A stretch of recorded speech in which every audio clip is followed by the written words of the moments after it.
फिर तो सारों की अपने मतलब जिसने मेहनत की है, ऐसे नहीं बोलता अपने, ठीक है, मतलब ऐसे क्वेश्चन आएगा ना तभी क्या होता है, डिस्टिंक्शन होता है। डिस्टिंक्शन का मतलब नालायक और होशियारों की छंटनी होती है।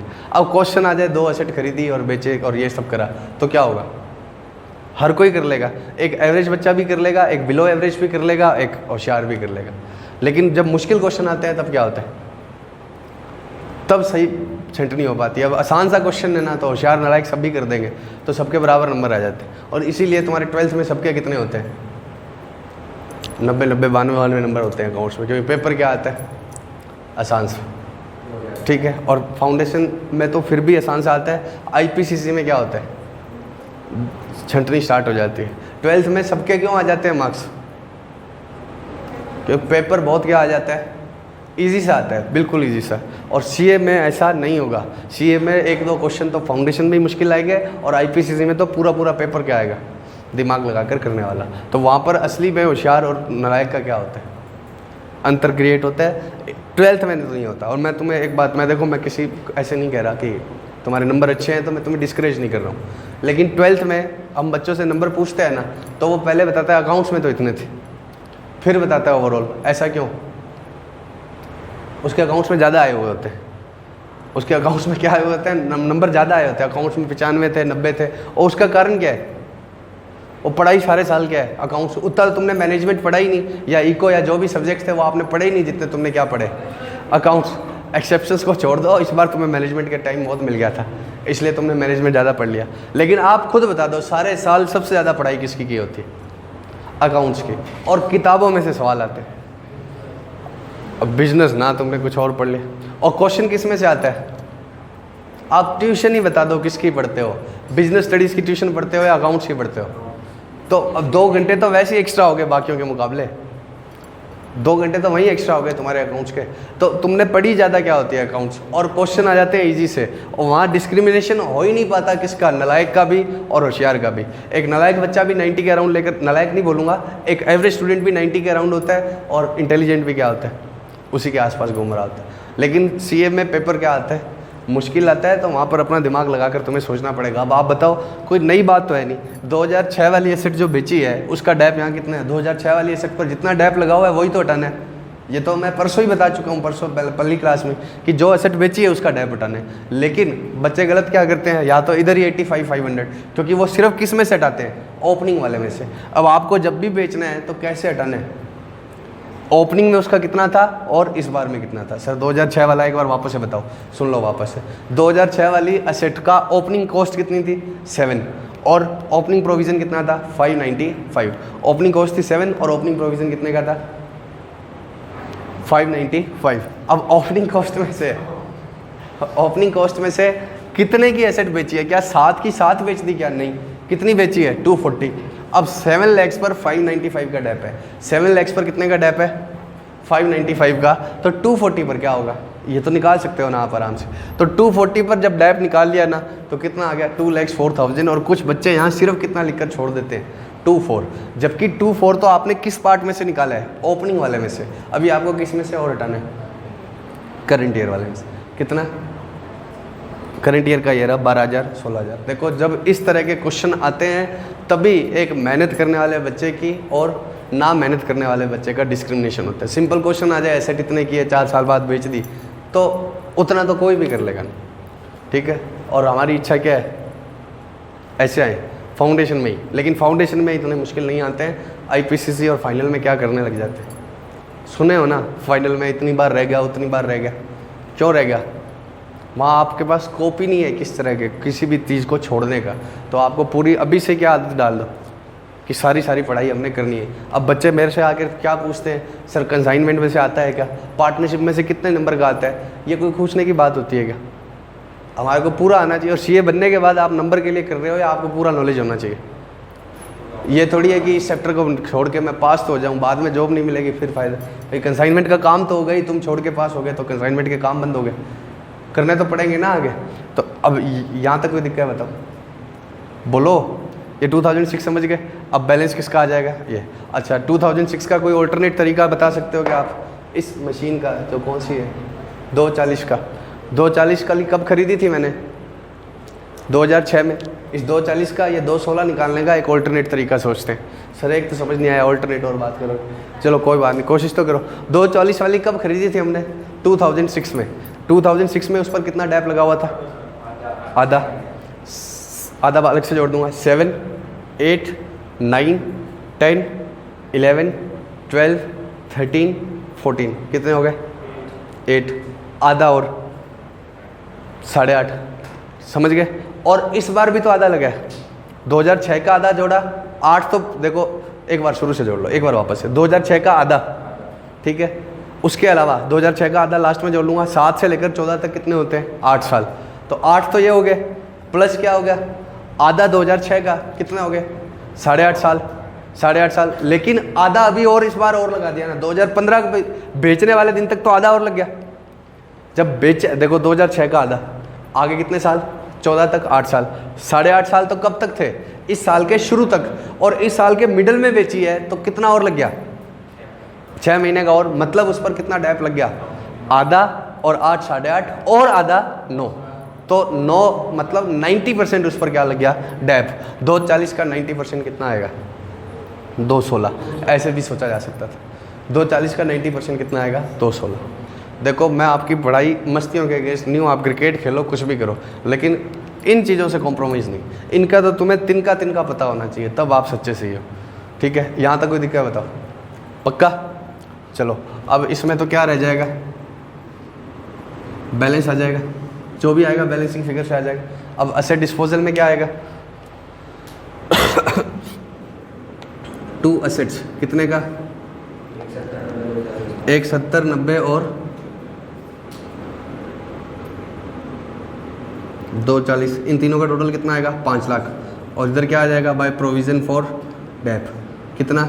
1, 70, 90 और 216। और इधर क्या आएगा? By cash.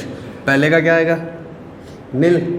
वो तो स्क्रैप हुई थी ना 2004 वाली, नील। दूसरे का कितने में बेची थी? दूसरी 5, और तीसरी इससे लॉस निकाल लोगे ना बैलेंस से, बचे हुआ क्या आ जाएगा? लॉस। अब एक बात और सुनो, थोड़ी सी प्रेजेंटेशन देखना, आंसर पर आओ।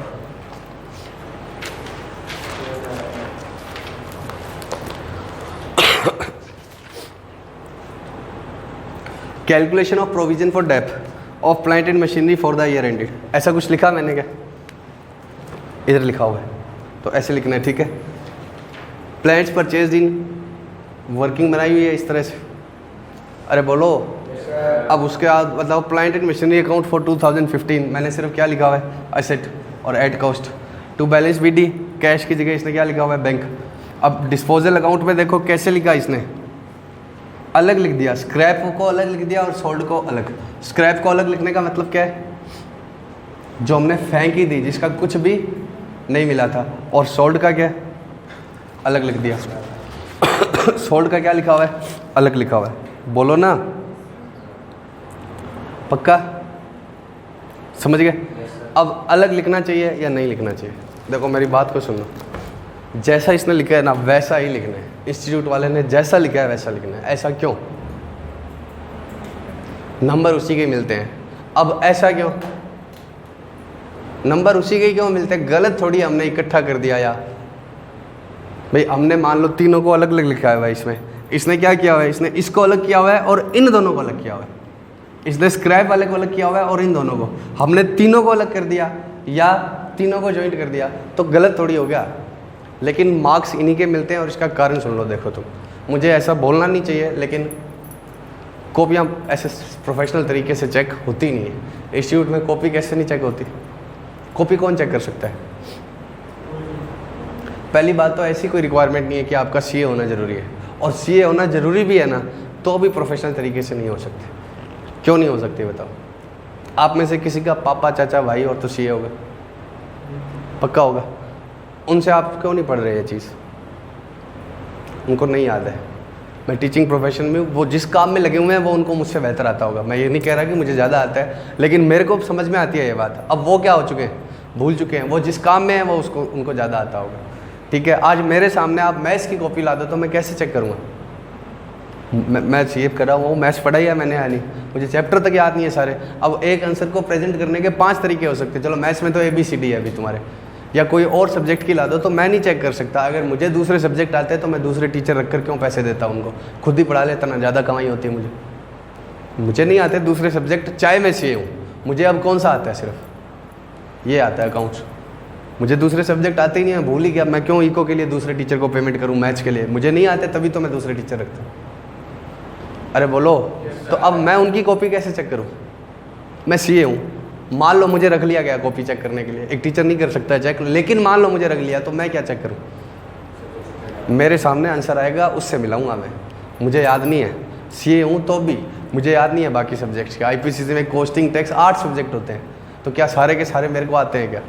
मतलब ही नहीं है, आ ही नहीं सकते हैं। ठीक है, आपको पढ़ने पड़ते हैं, लेकिन अब जिस लेवल पे पढ़ाने के लिए जो नॉलेज चाहिए वो मैं 8 सब्जेक्ट का सारा नॉलेज एक्यूमुलेट कर ही नहीं सकता। भाई डॉक्टर देखते हो ना, आँख का अलग होता है, कान का अलग होता है, या सारे शरीर का होता है, तो वैसे ही इसमें भी तो सब्जेक्ट्स होते हैं। अब मेरे सामने मेरे सब्जेक्ट के अलावा किसी दूसरे की कॉपी आएगी तो मुझे कोई ऑल्टरनेट प्रेजेंटेशन, चाहे वो बेटर भी हो, तो भी मेरे ताबे नहीं आती। मेरे आंसर से मैच नहीं हो रहा, चल काट इसको या नंबर करो। और ये बदल ही नहीं सकते आप इस तरीके को। तो आप कहाँ से लाओगे? आप सारे के सारे टीचर से कॉपी, टीचर को तो वो मना कर देते हैं कि टीचर्स कॉपी चेक करेंगे ही नहीं। जो सबसे बेहतर पोजीशन में कॉपी चेक करने के लिए, उनको तो मना कर देते हैं। क्यों कर देते हैं वो? क्योंकि इनके कोई बच्चे की कॉपी आ गई तो ये मार्क्स दे देंगे इसको, तो वो अपनी जगह सही है। अब टीचर के अलावा दूसरे को लाओगे तो मैं कहता हूँ मैं टीचर हूँ, मेरे को दूसरे सब्जेक्ट की कॉपी दे दो तो भी मैं किससे मिलाऊंगा? आंसर से ही मिलाऊंगा। तो नॉन टीचर जिनको पढ़ा मतलब बहुत टाइम, और मैं तुम्हें साफ ही बोल देता हूँ, कॉपी कौन मंगवाता है चेक करने के लिए? कोई बहुत बड़ा CA जिसकी क्या है महीने की 50 लाख की इनकम है, वो कॉपी में चेक, मतलब बहुत उसकी इनकम किसकी होगी 50 लाख की, जिसका नॉलेज बहुत अच्छा होगा, वो मंगवाएगा? मतलब ही नहीं है। एक कॉपी के 150 रुपये मिलते हैं इंस्टीट्यूट से, कौन मंगवाएगा? अब आप बता दो कौन सा मंगवाएगा? मतलब नए टाइप के जो लोग होते हैं वो मंगवा लेते हैं स्टार्टिंग में। मैं ये नहीं कह रहा कि उनका नॉलेज कम है, लेकिन मैं सीधी सी बात बताऊं, चाहे कितना भी मेरिटोरियस बच्चा ले आओ, 8 सब्जेक्ट में नहीं हो सकता। और आप जिस सब्जेक्ट की कॉपी मंगवा रहे हैं उसके 2 ऑल्टरनेट, मतलब हम सजेस्टेड से मिलवाते हैं बस। सजेस्टेड से नहीं मिल रहा है तो क्या है, क्योंकि फाउंडेशन तक फिर भी थोड़ा बहुत हो सकता है आपको चारों सब्जेक्ट का आता हो। IPCC फाइनल और इनमें तो क्या होता है, अपने आप में हर सब्जेक्ट क्या है, बहुत बड़ा सब्जेक्ट है। तो आप मुझे बताओ कि मेरे पास लॉ की कॉपी चेक करने आएगी तो मेरे को याद है क्या मैं लॉ पढ़ाता हूँ क्या? तुम्हें लगता है कि वो मनीष सर बोल के जाते हैं वो मुझे आता होगा? अच्छा चलो, साफ कह रही है नहीं आता, चलो मान लेते हैं इसकी बात नहीं आता, तो मैं अब चेक कैसे करूँ?